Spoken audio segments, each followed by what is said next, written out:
For some of your skincare questions this morning, Kim Whitaker from the Center PC is here. Thank you so much for joining us. Well, thank you. Got a couple of questions actually from our viewers, so we'll kick it off with Angie's question. She said she was at the beach for a few years ago, ended up with a really bad burn, and it's called a sun rash on both of her chin areas, peeled back 3 times, finally getting better. Want to know if this is going to actually leave a scar. Most likely not, especially if she's fair. Her skin should be pretty resilient. Now, what she doesn't want to do is to go outside and, repigment the area. She doesn't want to have a lot of sun exposure. She wants to wear sunscreen and really be diligent about not burning that area again. And that's going to help prevent any kind of scarring that could occur. I've also heard in situations like this that sometimes wearing a hat when you go out is a good idea. What do you think about that? Absolutely. A hat, sunscreen.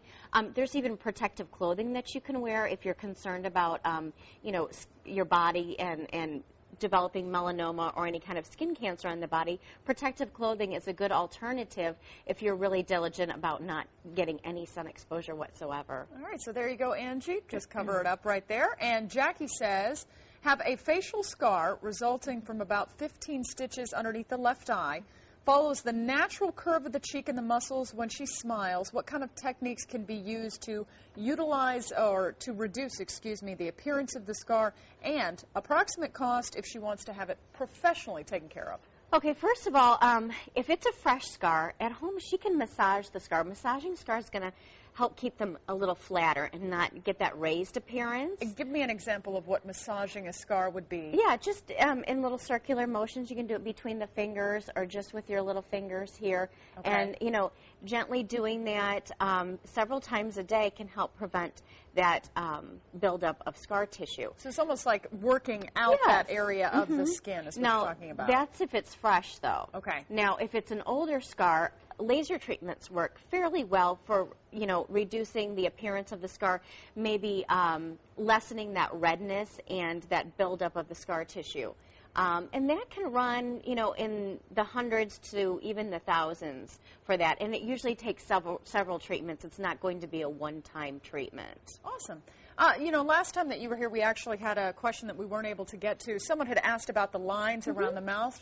What are some different ways to kind of, take those lines and maybe not make them so pronounced?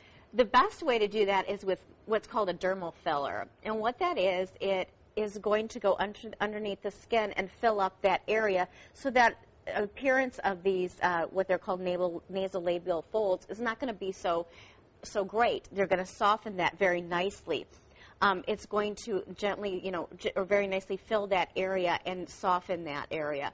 And that can be done, in our office, and it's a fairly quick procedure. It's about an hour, hour and a half, and it lasts about a year. Oh, well, that's very good. Yeah. Now, we have been talking about a lot of sun damage and things along those lines. It is obviously, the sun is beating down out there. What are the things that everybody needs to keep in mind for just protecting the skin in this kind of weather?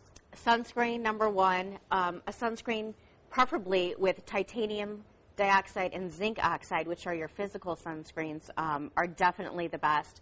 Wearing a hat, not going out between the hours of 10 and 2, really trying to stay out of the sun at that time, and avoiding tanning beds, of course. There you go. Great advice as always, and Kim, so lovely to see you. Great. Thank Thanks you so so much for coming by.